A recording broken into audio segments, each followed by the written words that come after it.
Olá amigos, sejam bem-vindos ao meu canal Engenharia Ambiental. O meu nome é Armando Olay.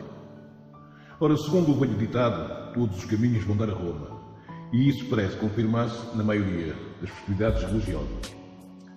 Apesar de não ser de conhecimento dos cristãos, uma grande parte das festividades religiosas não tem nada a ver com a Bíblia. Elas apenas estão desvirtuadas para manter uma conexão com as festas pagãs que foram sempre consideradas prioritárias pelo Império Romano. O imperador Constantino, numa jogada de mestre, transformou o império político em religioso, aproximando.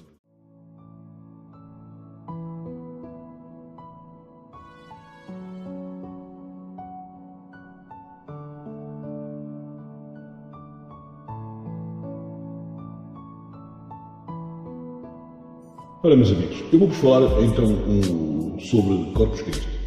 O nome vem do latim e significa Corpo de Cristo.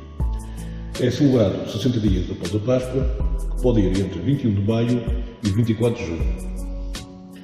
O objetivo é celebrar o mistério da Eucaristia. Eucaristia é quando o Padre, através das palavras pronunciadas, o pão e o vinho transformam-se no corpo e sangue de Cristo. Conta-nos uma história que existia um sacerdote chamado Pedro de Praga.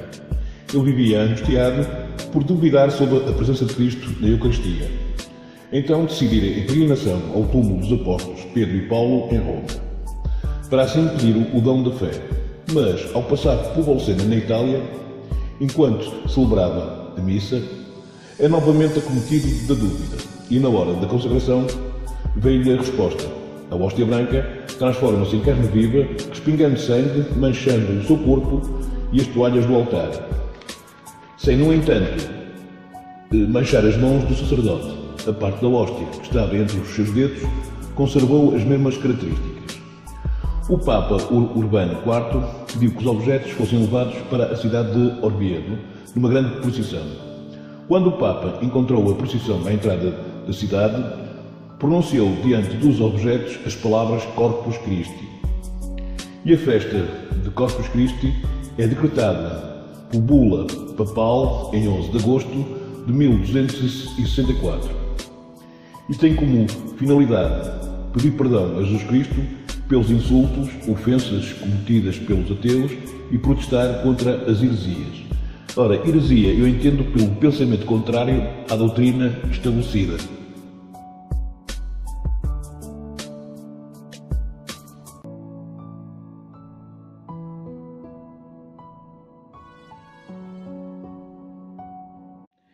Porque há outra história relacionada, e outra história pagã, e essa história é sobre a deusa Ceres, a deusa da agricultura.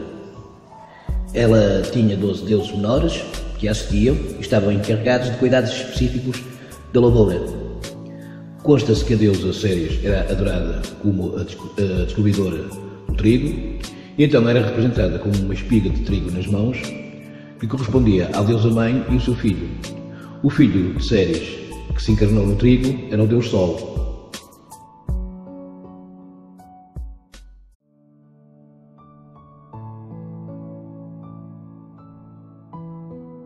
Falando do deus Sol, Tenho que falar de Mitra. E a história de Mitra termina numa última ceia. Sobe aos céus, levado pelo Sol, nas alturas celestes. Nunca deixou de proteger os fiéis que piedosamente o serviam. Mitra era o filho de Ahura Mazda, ou seja, o filho de Deus que nasceu na Pérsia. Saiu de dentro de uma rocha e assim nasceu o Filho de Deus, que veio pregar sobre o reino de Deus. E um dia Mitra mata um touro, bebe do seu sangue e come da sua carne. Como ritual, os seus seguidores mitraicos fazem a mesma coisa, mas só que com pão e vinho.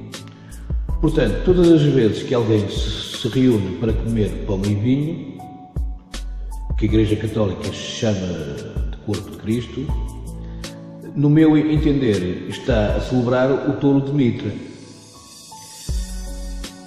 Porque Jesus não mandou comer em memória dele, mas repartir em sua memória. Isto consta em Lucas 22:19, que diz o seguinte: E tomando o pão, e havendo dado graças, partiu e deu, dizendo: Isto é o meu corpo, que por vós é dado, fazei isto em memória de mim.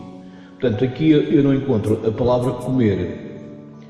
A última ceia de Jesus, no meu entanto, no meu entender, significa repartir em memória dele e não comer.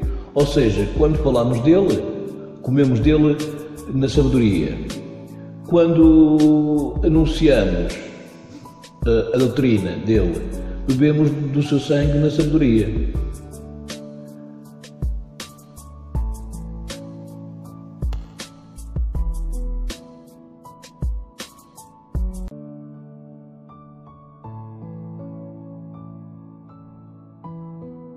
Falando do Deus Sol. Tenho que falar de Mitra.